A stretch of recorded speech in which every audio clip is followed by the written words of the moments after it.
Alright, I wanted to make another quick video because I had a few good questions from people. So, I want to start off by looking at the calendar. Happy Wednesday. So today's Wednesday, that's why it's highlighted there.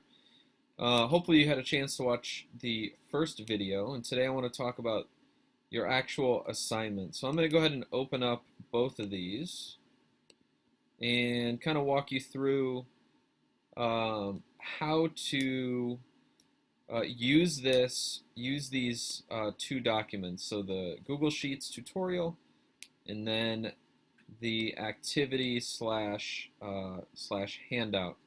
So we're going to start here with the student handout. So I went through kind of the beginning of this yesterday. And talked a little bit about part one. I want to show you how to fill out this table, the Venn diagram, and finally the last filters here.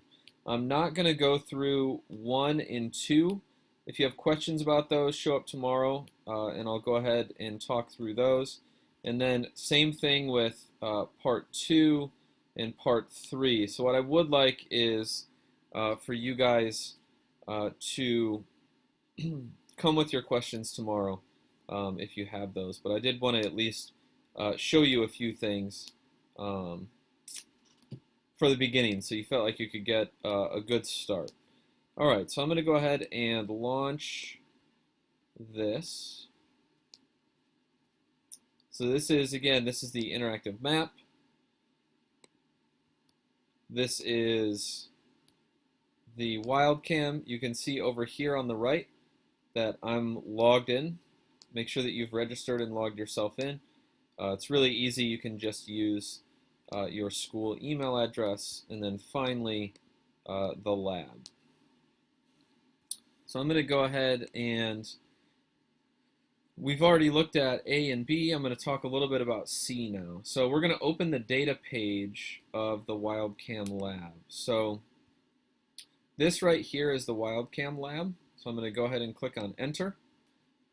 And here I am. Now I'm going to be a student because you're a student. And I'm going to explore the data. Now this is where I end up, right here. If I look at the handout again, it says a legend in the lower left of the screen explains how the map is color-coded by vegetation type and natural features.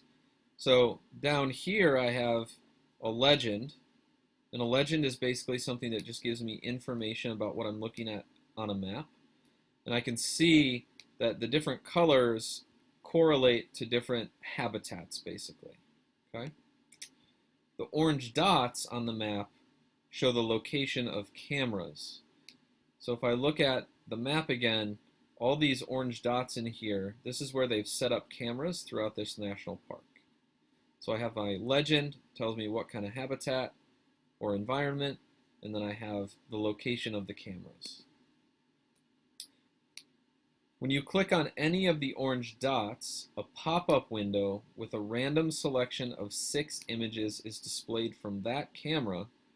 Along the top of the pop-up window, information is displayed about the location and the vegetation type. Select 2 orange dots from different vegetation types and document your observations in the table below. So I need to pick 2 of these orange dots, and then I need to document my observations.